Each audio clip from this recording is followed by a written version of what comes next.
नमस्कार दोस्तों, टेक्निकल अत्याचार के इस नए वीडियो में आपका फिर से एक बार स्वागत है। और इस वीडियो को बनाने की प्रेरणा बीते दिनों मेरे ऑफिस की एक छोटी सी घटना है।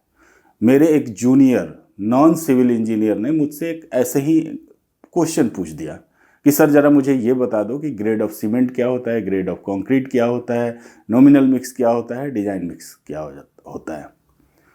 हालांकि वो सिविल इंजीनियर नहीं था, लेकिन उसके अंदर इच्छा थी सीखने की।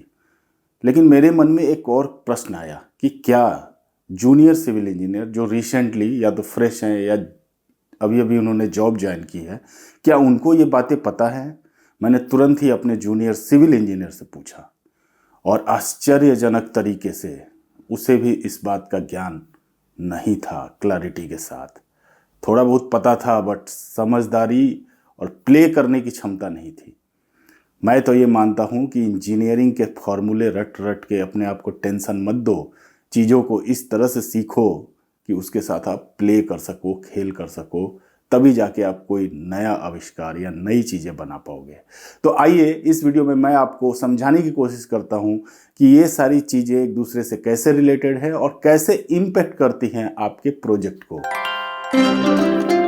देखिए, सबसे पहले मैं आपसे हम लोग बात करेंगे, हम जब भी आप कंक्रीट मिक्स की बात करेंगे तो सबसे पहले बात आएगी सीमेंट की।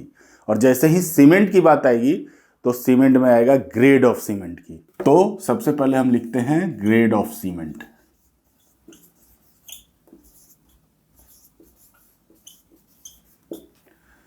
मार्केट में बहुत तरह के ग्रेड ऑफ सीमेंट मौजूद हैं, जैसे कि 33 ग्रेड, 43 ग्रेड और 53 ग्रेड। ये अगर आप मार्केट में जाएंगे तो ये 3 ग्रेड जो है आपको मिलेगा। और आप कौन सा ग्रेड इस्तेमाल करने वाले हैं, ये चीज़ें कैसे डिसाइड होती है, इस वीडियो से आपको समझ में आएगा। उसके बाद जब हम आगे बढ़ेंगे तो सबसे आगे की बात आएगी ग्रेड ऑफ कंक्रीट। ये भी हम लोग लिख लेते हैं, grade of concrete. Grade of concrete में जब हम बात करेंगे तो इसमें जो नॉर्मल आपके किसी भी प्रोजेक्ट में होगा, M15 से शुरू होता है। M15, M20, M25 और M35 भी हो सकता है। और इसके आगे 40, 45, 50, 55, 60 तक जा सकता है। तो कंक्रीट मिक्स के ग्रेड बहुत सारे होते हैं, इतने सारे होते हैं, इसके आगे के भी ग्रेड हो सकते हैं। आपके डिजाइन के ऊपर निर्भर है कि आपका कितना ग्रेड ऑफ कंक्रीट होगा। उसके बाद प्रश्न आता है कि नॉमिनल मिक्स क्या होता है। और चौथी चीज आती है डिजाइन मिक्स।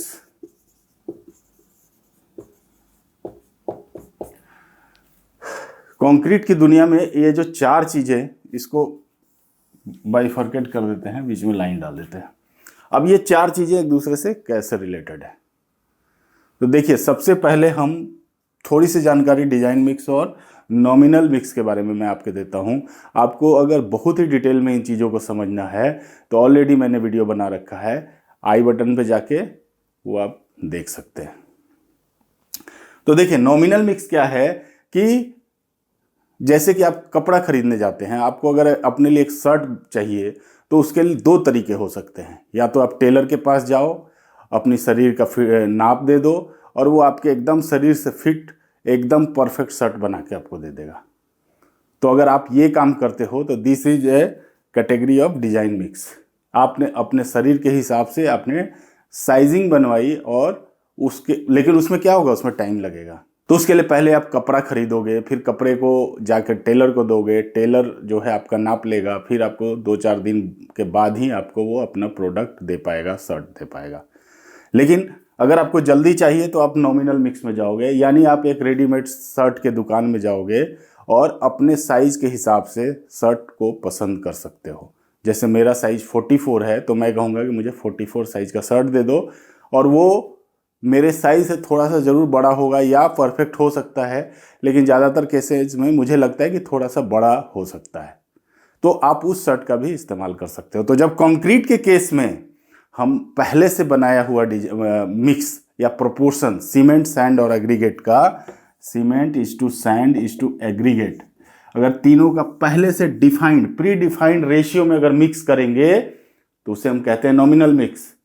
लेकिन डिजाइन मिक्स के किसे कहते हैं कि जिस मटेरियल का इस्तेमाल हम करने वाले हैं, जिस सीमेंट का इस्तेमाल करने वाले हैं, उसको हम लैब में ले जाते हैं और एक लैब में एक प्रोपोर्शन, जो डिजाइन इंजीनियर होता है मिक्स डिजाइन करने वाला, वो कुछ फॉर्मूले कुछ कैलकुलेशंस करके आपका मिक्स का एक प्रोपोर्शन निकालता है।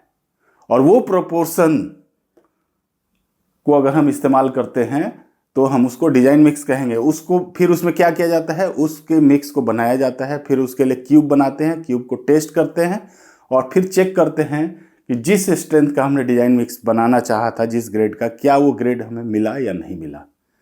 ज़्यादातर केसेस में वो हमें मिल ही जाता है। तो इस पूरी प्रक्रिया को करने में टाइम लगता है, क्योंकि कंक्रीट को टेस्ट करने का भी एक तरीका है, उसका टाइम निर्धारित है कि आपको 3 डेज में करना है, 7 डेज में करना है, 14 डेज में करना है या 28 डेज में करना है। तो सारे टेस्ट जब आप कर लेते हो तब आपको समझ में आता है कि इसकी स्ट्रेंथ हमें डिजायर्ड स्ट्रेंथ मिलती है या नहीं मिलती है। हालांकि ग्रेड ऑफ कंक्रीट के हिसाब से कोड डिजाइन मिक्स के लिए रिकमेंडेशन देता है। कोड ये बोलता है कि अगर M20 कंक्रीट से ऊपर वाला कंक्रीट यूज कर रहे हो तो you have to go with design mix. आप नॉमिनल मिक्स में मत जाओ, नॉमिनल मिक्स में मत जाओ अगर आपका कंक्रीट M25 है या उससे ज्यादा है। लेकिन क्या थोड़ी देर के लिए हम इन सब का डिजाइन मिक्स जाने, नॉमिनल मिक्स जानने की कोशिश करते हैं। तो M15 का जो नॉमिनल मिक्स होता है, अगर आप कोड देखोगे तो 1:2:4 होता है। M20 का अगर देखेंगे तो वो होता है 1:1.5:3 होता है। और M25 का कोड में नहीं मिलेगा, कई सारे प्रैक्टिस बुक में, टेंडर्स में मिल सकता है, CPWD के या किसी भी ऑथेंटिक ऑर्गेनाइजेशन में मिल जाएगा, लेकिन ये कोड रिकमेंड नहीं करता। फिर भी मैं बताता हूं 1:1:2। इससे ऊपर का अगर आपको चाहिए M35 तो आपको उसका डिजाइन मिक्स नहीं मिलेगा। बिल्कुल वैसे ही जैसे एक बहुत ही लंबा चौड़ा अनएक्सपेक्टेड आदमी हो जाए, जिसकी हाइट 7.5 फीट हो जाए, मोटाई बहुत ज़्यादा हो जाए, तो उसके नाप की रेडीमेड शॉप में आपको शर्ट नहीं मिलेगा। तब आपको क्या करना पड़ेगा, टेलर के पास ही जाना पड़ेगा। बिल्कुल उसी तरह ये सारे कॉमन हैं, बहुत ज़्यादा इस्तेमाल में होते हैं। तो कोड ने खासकर इन दोनों के लिए या इससे लोअर ग्रेड्स के लिए, M15 से पहले के लिए भी निर्धारित है। और आप प्री डिफाइंड रेशियो का इस्तेमाल करके वो स्ट्रेंथ ग्रेड ऑफ कंक्रीट को पा सकते हैं। उसके लिए आपको डिजाइन मिक्स की प्रक्रिया में जाने की जरूरत नहीं है। लेकिन अब प्रश्न ये उठता है कि हालांकि हम थोड़ी देर के लिए बात करते हैं M20 की, कि हमें बहुत ही ज़्यादा क्वांटिटी में M20 की ज़रूरत है, तो क्या हमें नॉमिनल मिक्स का यूज करना चाहिए या डिजाइन मिक्स का यूज करना चाहिए? क्योंकि नॉमिनल मिक्स है हमारे पास, कोड में लिखा है 1 बैग सीमेंट या वॉल्यूम के हिसाब से, अगर 1 वॉल्यूम सीमेंट लेंगे, 1.5 वॉल्यूम फाइन एग्रीगेट लेंगे और 3 वॉल्यूम अगर एग्रीगेट लेंगे, और उसमें जो भी उसकी वाटर सीमेंट रेशियो है वो अगर 0.5 या 0.4 के आसपास होगा, अगर हम वो रखेंगे तो हमें डिजायर्ड स्ट्रेंथ यानी M20 का स्ट्रेंथ मिल जाएगा। तो क्या हमें डिजाइन मिक्स में जाना चाहिए या नहीं जाना चाहिए? तो इस क्वेश्चन का उत्तर है कि अगर छोटा मोटा काम है, कंक्रीट की क्वांटिटी कम है, जल्दी से हमें करना है, तो हमें डिजाइन मिक्स के पचड़े में नहीं पड़ना चाहिए। फिर नहीं पड़ना है, छोटा काम है, लेस इम्पोर्टेंट काम है, जल्दी से निपटाना है, not go with design mix अगर वो M20 या इससे लोअर का कंक्रीट है। लेकिन अब इसका उल्टा है, अगर बहुत ज़्यादा कंक्रीट की क्वांटिटी बहुत ज़्यादा है आपके प्रोजेक्ट में, 1000 मीटर क्यूब, 2000 मीटर क्यूब, ऐसे केस में इवन दैट कि कोड ने M20 डिफाइंड कर रखा है उसका नॉमिनल मिक्स, आपको डिजाइन मिक्स के लिए जाना चाहिए। आपको अपने मटेरियल्स को लैब में भेजने चाहिए, लैब में उसको डिजाइन मिक्स करवा के उसके प्रोपोर्शन फिक्स कराने चाहिए और फिर उसको इस्तेमाल करना चाहिए। अब आप पूछोगे कि ऐसा क्यों, तो देखिए इस सब का एक ही उत्तर है, इकोनॉमी। और वो इकोनॉमी कैसे आएगी मैं आपको समझाता हूं थोड़ी देर के लिए। हमारे पास ग्रेड ऑफ सीमेंट 3 तरह के होते हैं, 33, 43 और 53। नॉमिनल मिक्स जब आप देखेंगे ना कोड में, नॉमिनल मिक्स में ग्रेड ऑफ सीमेंट की बात ही नहीं करता। यानी नॉमिनल मिक्स अगर आप 33 भी इस्तेमाल करेंगे तो नॉमिनल मिक्स में सेम क्वांटिटी ऑफ सीमेंट इस्तेमाल करना पड़ेगा, चाहे आप 33 ले, 43 ले या 53 ले। ऑब्वियस ही बात है, नंबर के हिसाब से 33, 43 और 53 में कॉस्टली कौन होगा? 53 ग्रेड का कंक्रीट, क्योंकि ये ज्यादा स्ट्रेंथ देता है। इसमें सीमेंटिंग मटेरियल का जो क्वांटिटी है वो ज्यादा है, तो इसकी कॉस्ट भी ज्यादा होगी। इवन दैट कि आप सेम अमाउंट अगर M20 बना रहे हैं तो सेम अमाउंट नॉमिनल मिक्स में डाल रहे हैं। तो जब छोटा मोटा थोड़ा बहुत काम करना है तो जो भी सीमेंट आपके पास अवेलेबल है, आप चाहे 53 हो या 33 हो, आप अगर इसमें आप डालेंगे तो आपको डिजायर्ड स्ट्रेंथ इवन उससे ज़्यादा ही मिलेगा, कम नहीं मिलेगा। अब मुझे लग रहा है कि थोड़ी थोड़ी समझ आपको आ गई होगी। जब आपको ज़्यादा काम करना है, वॉल्यूम बहुत बड़ा है, और उस समय आप सीमेंट के ग्रेड के साथ खेल सकते हैं। मेरा जो एक्सपीरियंस है, अगर आप डिजाइन मिक्स में जाएंगे तो हायर ग्रेड आपको इकोनॉमी प्रदान करेगा।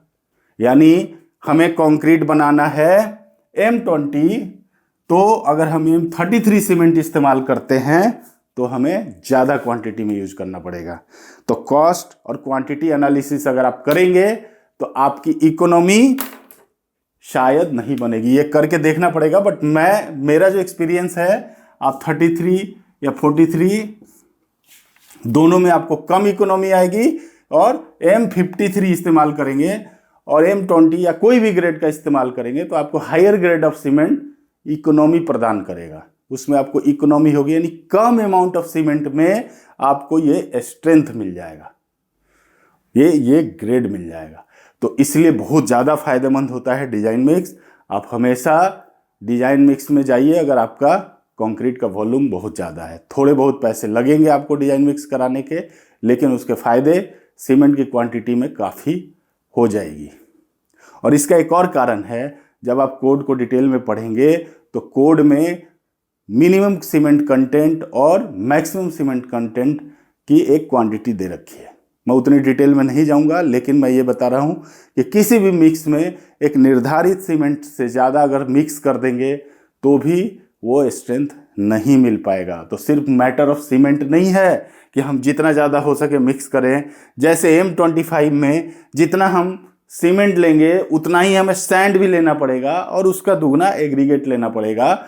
तो यहाँ पे क्या होता है, सीमेंट जो होता है बहुत ज़्यादा अमाउंट में हो जाता है। तो जब बहुत ज़्यादा किसी मिक्स में सीमेंट होगा तो उसको हाइड्रेशन होने में दिक्कत होगी। उसकी जो रिएक्शंस होते हैं, उसके हीट ऑफ हाइड्रेशन इतना निकलेगा कि बहुत सारे क्रैक्स डेवलप हो सकते हैं।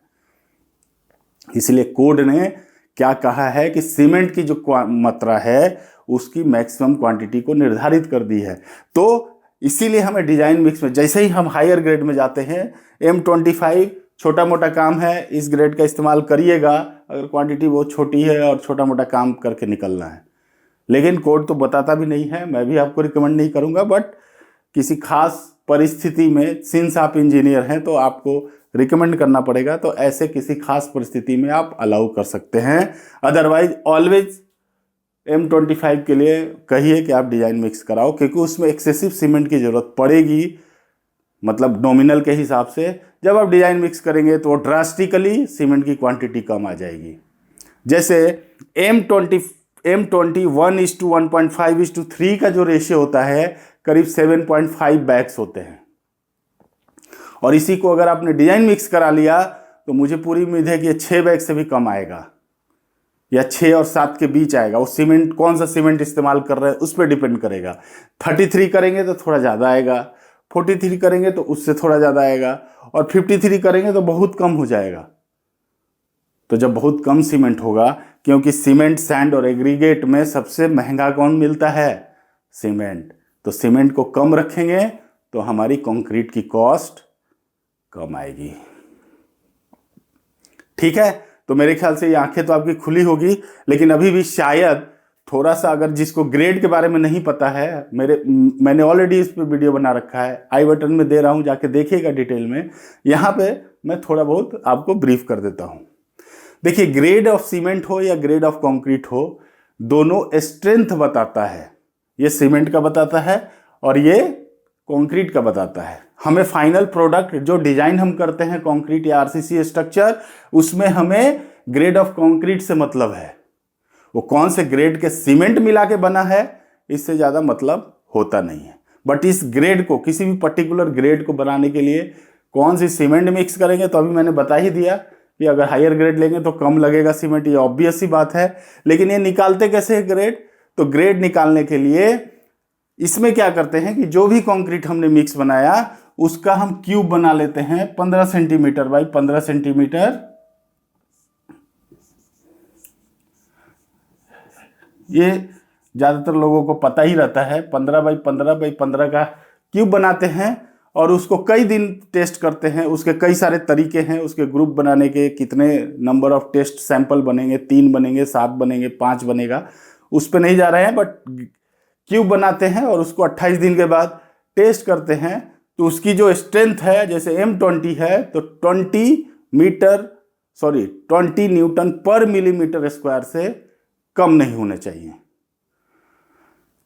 अब इसमें थोड़ी सी ज्यादा बात हम ये कहें कि M20 का मतलब होता है 20 is a characteristic strength, M denotes for mix, और 20 कैरेक्टरिस्टिक स्ट्रेंथ का मतलब ये है कि अगर आप 100 क्यूब बनाते हैं तो 95 क्यूब का स्ट्रेंथ उस कैरेक्टरिस्टिक स्ट्रेंथ से ज़्यादा होना चाहिए। यानी अगर M20 है तो 95 क्यूब की जो टेस्ट करेंगे तो उसकी जो स्ट्रेंथ आनी चाहिए या कॉम्प्रेसिव स्ट्रेंथ आनी चाहिए, वो M20 न्यूटन पर मिलीमीटर स्क्वायर से ज़्यादा आनी चाहिए।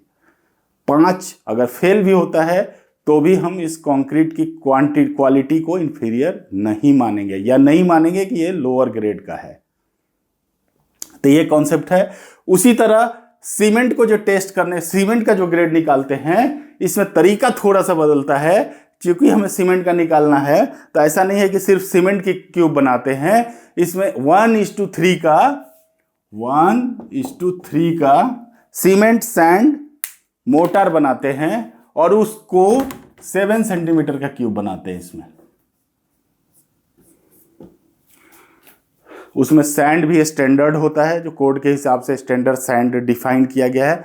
स्टैंडर्ड सैंड का 1:3 का मोटर बनाते हैं with A defined water cement ratio, और उसको फिर टेस्ट करते हैं तो उसकी स्ट्रेंथ जो है वो 33 होगी अगर 33 से ज़्यादा होगी अगर ग्रेड 33 है, 43 से ज़्यादा होगी अगर ग्रेड 43 है, और 53 से ज़्यादा होगी वो 53 है। इसके बारे में भी मैंने ऑलरेडी वीडियो बनाया है। अगर आप डिटेल में देखना चाहते हैं तो आई बटन पे जाके उस वीडियो को भी चेकआउट कर सकते हैं। तो आज का जो मैंने एक्सपीरियंस अभी रिसेंटली जो मुझे हासिल हुआ है, तो मुझे लगा कि ये कंसेप्ट जो है सिविल इंजीनियर्स के बीच में थोड़ा शायद उतने अच्छे से नहीं है। तो मुझे उम्मीद है कि इस वीडियो से आपको लगा होगा कि एक नई वे ऑफ थिंकिंग डेवलप हुई होगी आपके अंदर, और आप ज़रूर आने वाले अपने प्रोफेशनल वर्क में, या चाहे आप अभी एकेडमिक्स में हैं तो भी आपको इसका ज़रूर फ़ायदा होगा, एक सोच बदलेगी।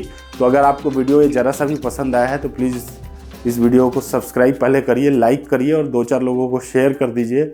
और अगर आपको इसमें कुछ भी नया नहीं लगा है सीखने को, तो बस आप इतना ही समझ लीजिए कि आपका एक रिवीजन हो गया है। और अगर इसमें कुछ और आप सुझाव देना चाहते हैं, कुछ और ऐड करना चाहते हैं, तो कमेंट बॉक्स में ज़रूर लिखिए, उसके बारे में मैं सोचूंगा और अगला वीडियो अगर ज़रूरत होगा तो उसमें शामिल करूंगा। वीडियो को पूरा देखने के लिए बहुत बहुत धन्यवाद। मिलते हैं ऐसे ही किसी वीडियो में। Thank you.